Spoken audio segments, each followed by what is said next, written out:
Hey everybody, welcome to Kimmel's Irish Pub. Time for another movie review. Tonight's movie, You Gotta Believe. Before I get down that real quick, I know I haven't been responding to comments lately, and I've been lackadaisical on my posting of movie reviews. I usually do one every night, Monday through Friday. Work has me traveling. Can't do them while I work and travel, so I apologize there. I haven't gotten to the comments because, you know, work, travel, the kids going back to school, a lot of stuff, a lot of poor excuses from my point. So I just want to openly apologize. I know not many of you care, but some of you might. And so I'm trying to get back into it and doing a lot more than I should be.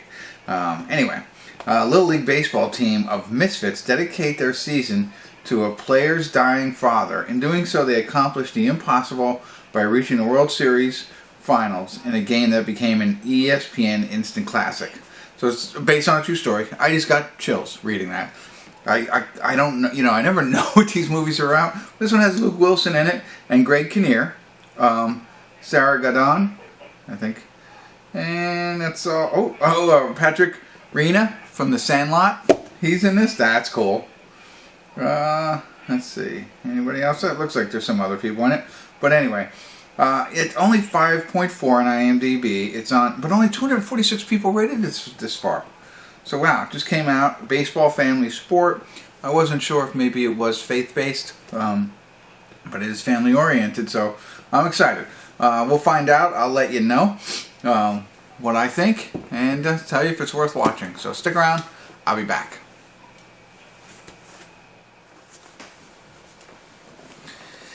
Hey everybody, we're at the credits of You Gotta Believe, and really good movie. I think it's an emotional movie. Obviously, somebody who, I don't know if they tell you that up in the front. I think so. They do, right? I just double check before I do any spoiler alerts.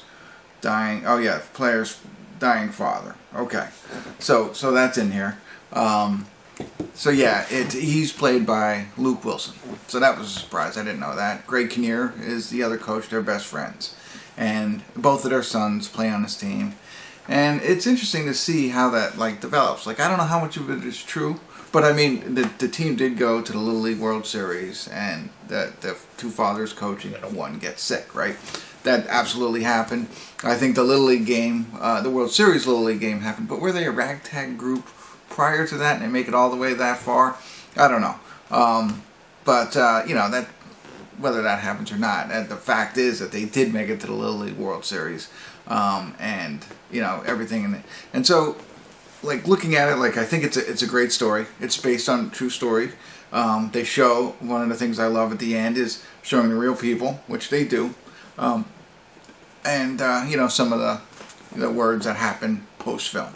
That always makes a better connection for me when I watch based on true stories or about a true story. So you get all that.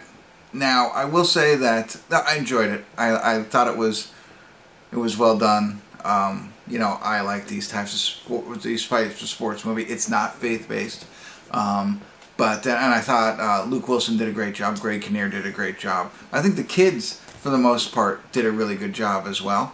And so, the one thing that I didn't like about this film was the baseball action.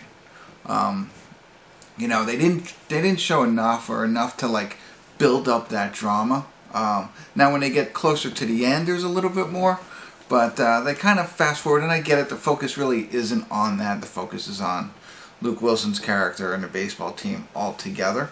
But you still want really good baseball scenes, I think. Really good sports scenes, in my opinion.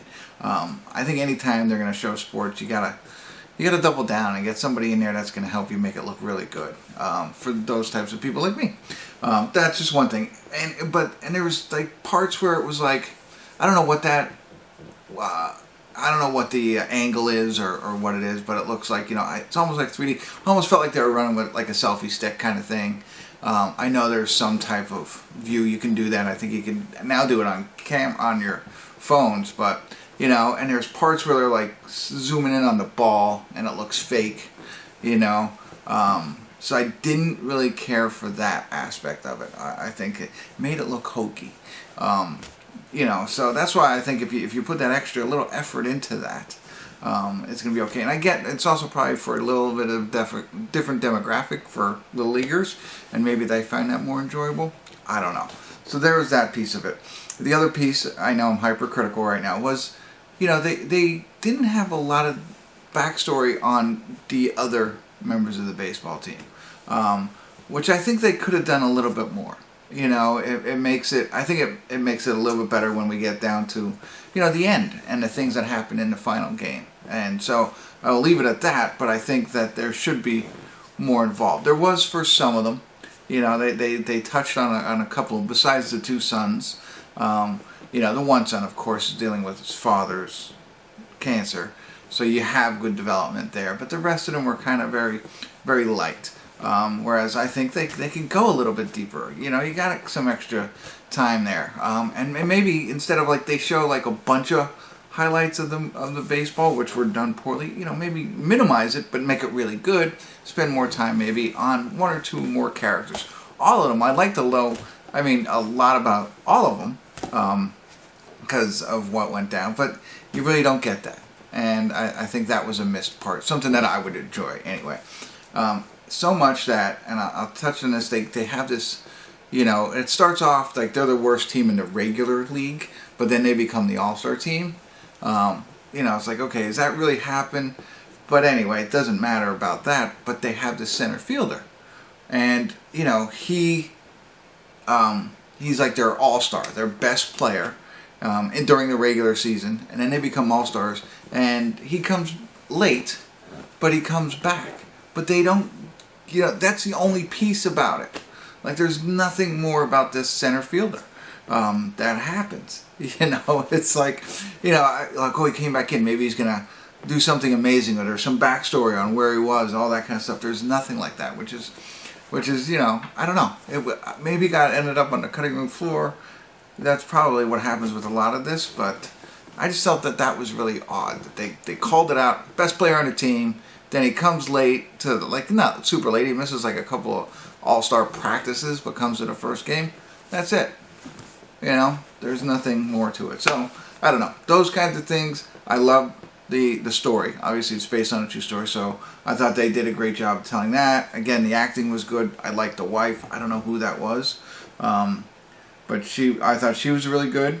All right, let me get you her name. That was Sarah Gadon, or Gadon, or Gadon, however you say it. So, if you're into sports stories, this is a good one with some areas of opportunity, but keep that in mind that it is probably, it's kind of emotional, if you will. So, that's it. That's all I got. I don't know if I was helpful at all, but that's what you got. Check it out. Worth a watch. Only, like I said, 300 people, not even 300 people have rated it so far, so get in early on the action. Alright, hopefully that was helpful. Thanks for tuning in. Kimmel's Irish Pub.